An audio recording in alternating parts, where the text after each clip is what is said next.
Okay, item number 7, the highlight of the evening as far as I'm concerned. Presentation of the Dr. Martin Luther King Jr. Day Awards. Casey Bell and Naima Hashing will present.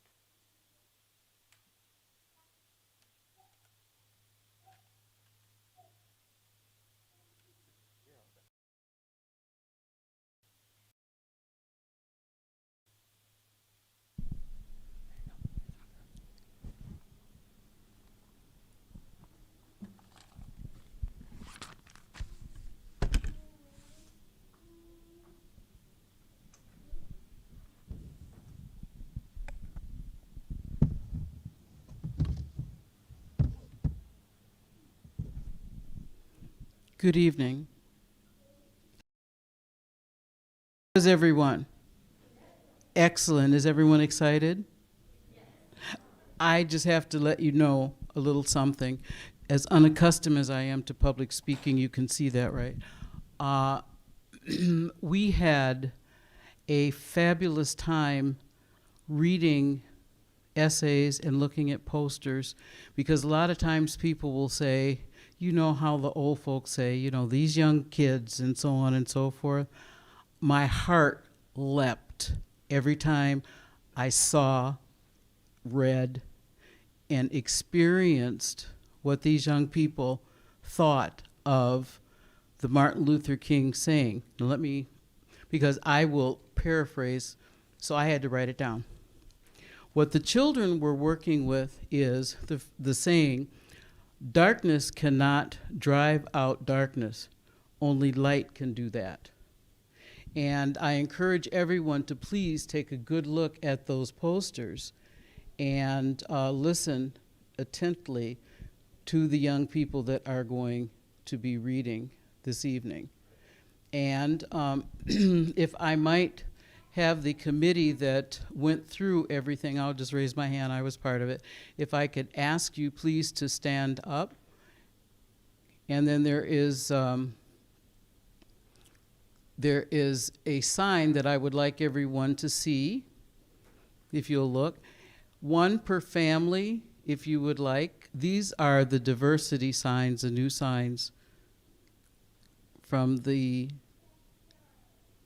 Human Rights Commission. It's fabulous. So, without further ado, I'm ready, sir. I'm ready too. Okay, so the. Here to take pictures. You get to say all the things. All right, and I'll just take the first one. Yeah, absolutely. And how about as we announce your name, we encourage you to come up. Oh, We've got an please. award for you here. You're welcome to take a picture with the mayor and Naima. Aaron, this is a great time to come and snap some pics. And then we'll keep going through the rest of the awards. So. All right. First, we have Nora Miller.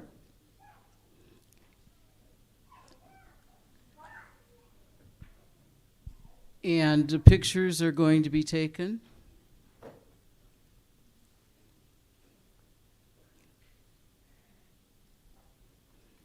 Okay, I think be in the picture.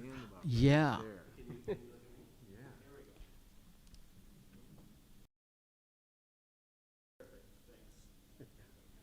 I will smile. All right. You see your name? Okay. And let me show you.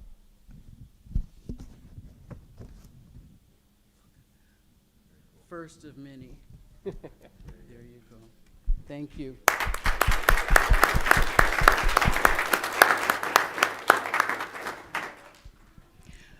And next, we have Shala. Hello. Now, I want to make sure that I said your name properly because my mouth is dry. Would you say your name and turn around so people can see? Sing. All right. Now, if you'll turn around so that the world can take pictures of.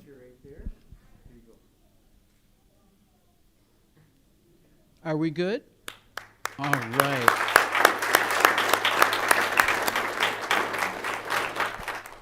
And next we have Anna Kramer.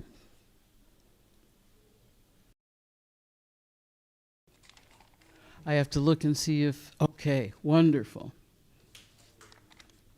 Yes, you can clap. All right. Are you ready for your close-up? Mr. DeVille isn't here, but are you ready? Okay, turn around so that we.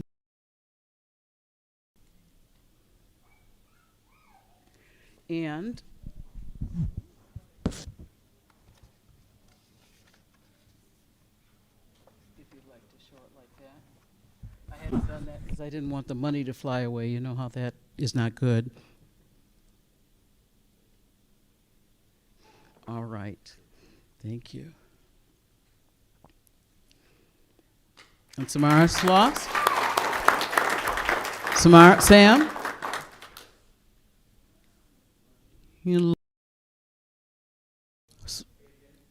Samara Sloss? Is she in? Yep, there.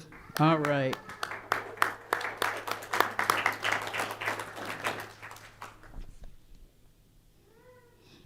You are always ready. Here, you hold it. There you go.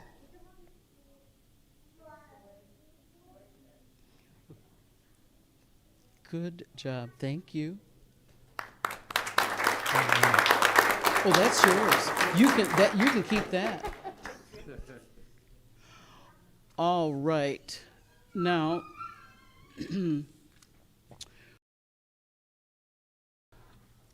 Maddie, I understand you like to be called Maddie?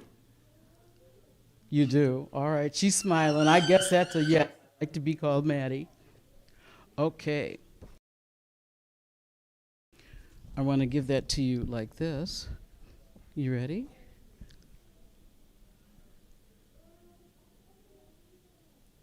All right. Thank you.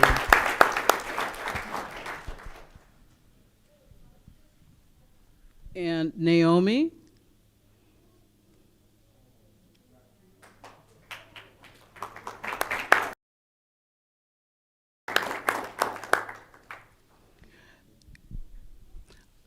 I didn't want to mess up your name, so I'm going to let you say it because I know you do a better job. Numbella. Excellent. Let's give her a hand.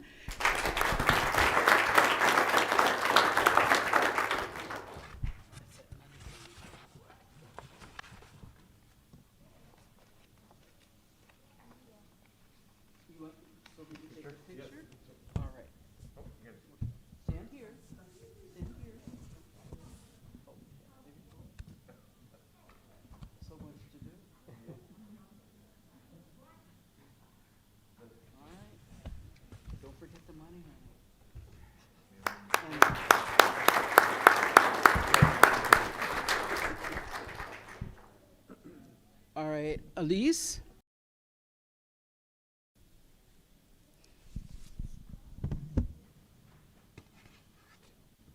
Are you ready? All right, I'm going to give that to you. Okay. Okay, let me get ready to smile. You're smiling. All right.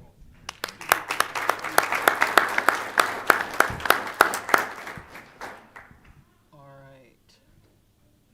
I believe. So. Naima, if you don't mind, I might just add a couple of things. Just to make sure, Tanner Frank, I don't believe he's in the audience. Winners that wasn't able to make it tonight. Yes. And then we also had an advance poster contest. And unfortunately, Advance is not able to be here, but we thought we'd like to just acknowledge them. Doug Hakeman, Matthew Lindberg received second place. Shelley Egbert, he received third place. And honorable mention was Drew Mogg. Let's give them a big hand. Thank you. Thanks, Casey. Okay, now we go into the essays.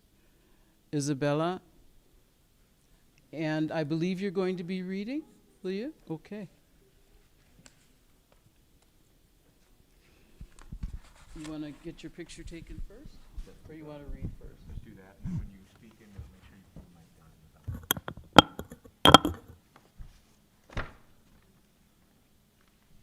Okay. And then the picture? We're good? All right. Now I'm going to put this in here like this, because that's the money. Do I need to turn this off or do anything? I don't think so. Okay. Even at the risk of sounding cliche, I unreservedly lend my support to the notion that the era of the pandemic we live in, fueled by aggravated tensions and fear of the unknown, has been hard for all of us. What started in the early months of 2020 as a temporary 2-week quarantine has spiraled into the 2-year mark of COVID-19's reign of terror. Millions of lives have been lost, and despite valiant efforts by healthcare professionals and brilliant scientists around the world, there appears to be no end in sight. Coupled with various racially motivated injustices and xenophobic sentiments, both African American and Asian communities in our country have had to face, it is more than evident that these past 2 years alone have been draining, to say the least. Of course, now we face two glaring options: succumb to the darkness woven by the hardships of the recent past, or alternatively, forge a new path looking to the future for what's to come. There are days where the former option is undeniably the easy way out, but with a little extra effort, the latter is easily attainable. This is where the insightful words of Martin Luther King Jr. come into play. Darkness cannot drive out darkness, only light can do that. Hate cannot drive out hate, only love can do that.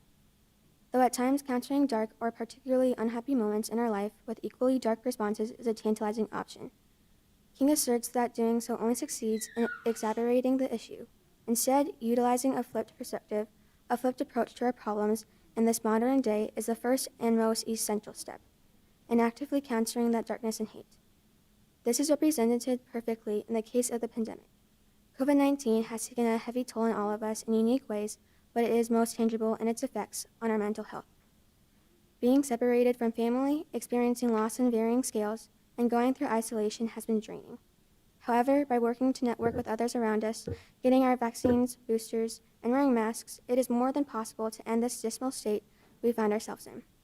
Martin Luther King Jr. fought for collaboration. He fought for the common pursuit of goal, regardless of background or any socially defining characteristic. He fought for a better, more unified world.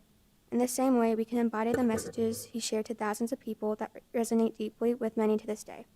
As the cast of High School Musical said, "We're all in this together." And as cheesy as this may sound, in times where we need the collaboration and contribution of all, the celebrity quote is more true than ever. Moreover, regarding anti-Asian and African American sentiments, our country has experienced as of recently, people in these groups have every right to be angry at the injustices they have faced, not just now, but since the institution of the United States as a nation. As an Asian American woman, it makes my blood boil to see elderly Asian individuals suffering racially motivated attacks by cowards who have assigned xenophobic reasoning. An example, Asians proliferated COVID-19 and therefore are to blame for the virus, for their wrongdoings. However, when I look to MLK's aforementioned quote, I see a definite means, a compromise with the feelings I and several other people of color on a national scale harbor. Though I unequivocally stand by my feelings towards those who have committed atrocious crimes against people on the basis of their skin color, and do not foresee these feelings in specific changing anytime soon. I know hate begets hate, and it truly gets us nowhere. Instead, by choosing to love, we can progress hand in hand towards the betterment of our nation, hand in hand all the while. Martin Luther King wanted an America that could stand together as equals, skin color and background aside. And so, I want to love. Our country stands in a precarious position, and if all of those that surround me in our beautiful community love one another, we can bring the light that will expel the darkness. COVID-19, the tragic murder of George Floyd, the infuriating assault of Asians. The list of what has plagued our country and its communities for the past 2 years continues on and on. In this age, humanity and experience what no one should ever have to. Yet, even in a place where defeat is an easy out, we have to refuse to concede. We have to rid the world of darkness and hate with undying love. Love for our neighbors, love for our friends and family, and perhaps most importantly, love for ourselves. The task ahead of us is daunting, but with Martin Luther King Jr.'s wise words in mind, resounding success is imminent.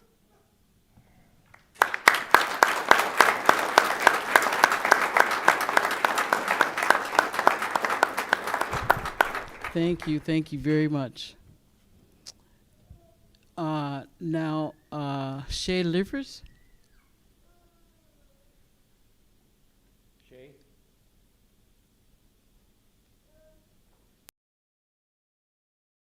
And we shall we shall move on to Madeline.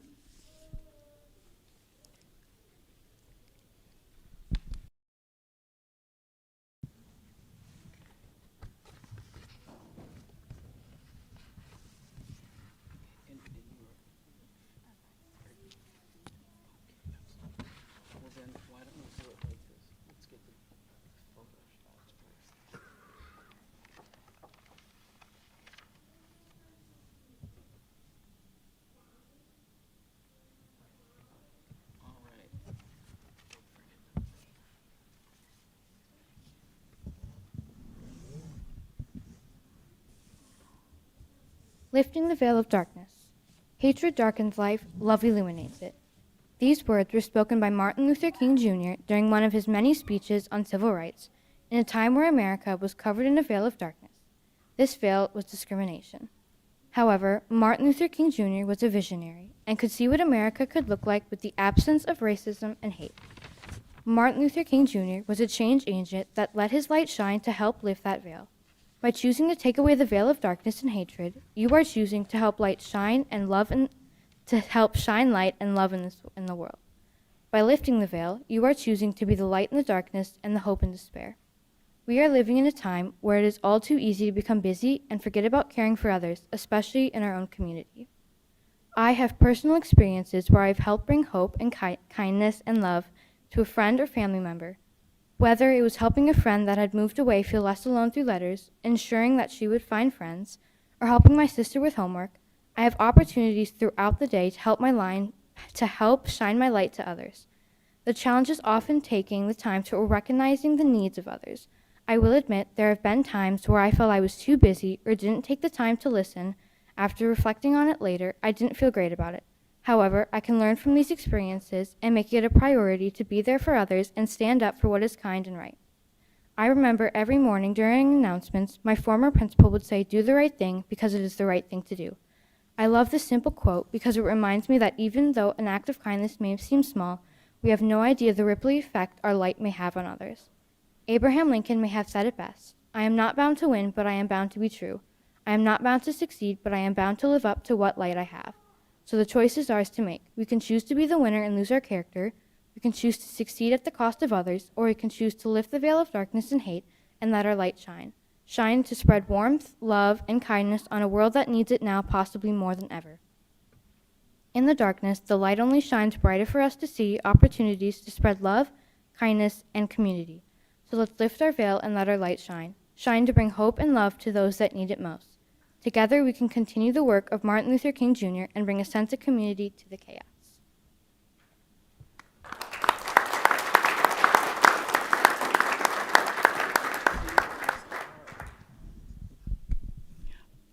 Samuel?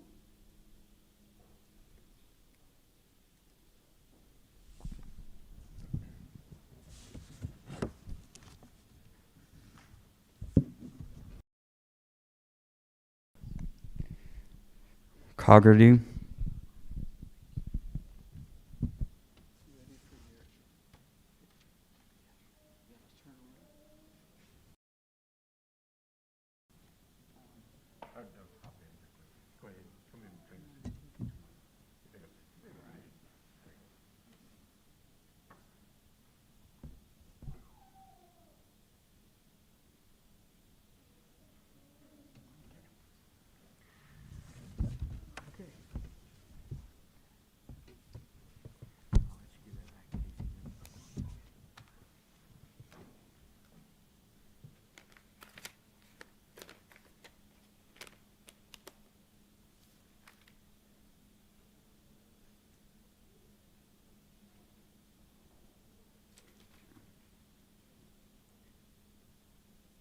Picture a 245-year-old book. Picture that several people are holding the said book, but they all have to hold it together, and without one of them, the book only gets heavier. Then people begin to fight for control.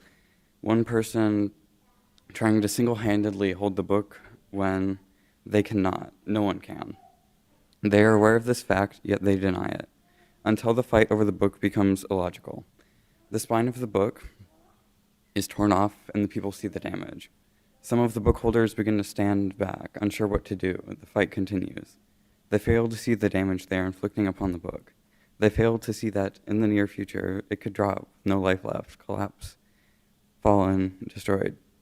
But think again, think back to when the spine was torn and broken. It had been fractured, but it was fixable. The book holders could not see that. They thought that if they eliminated the opponent, then the book would be safe once again. But their mindset was the problem. The book would still drop. What if there was a way to save the book before it was too late? There is. The people are conflicted and filled with hatred toward their competitors or the other book holders. Picture another reality within reach. The book holders watch as the spine breaks, bindings left exposed and vulnerable. They pick up the spine and repair it together, and the tape only adds beauty and character to the volume. All within a short period of time, the book was repaired and more beautiful than before, and more importantly, they did it with love and united to save their book. Okay. The spine is on the ground, it is broken and fractured, and the book will never look the same again. The binding is exposed, and the days left for the book may as well just be numbered.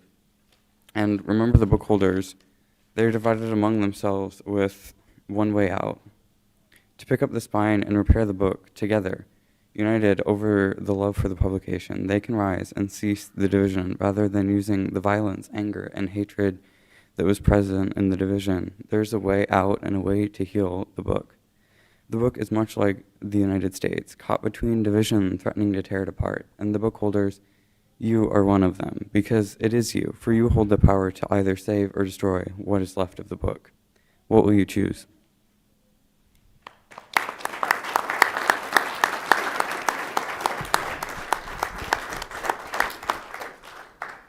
And that was just a sample. It was very difficult. And we appreciate these young folks and look forward to listening more. Thank you.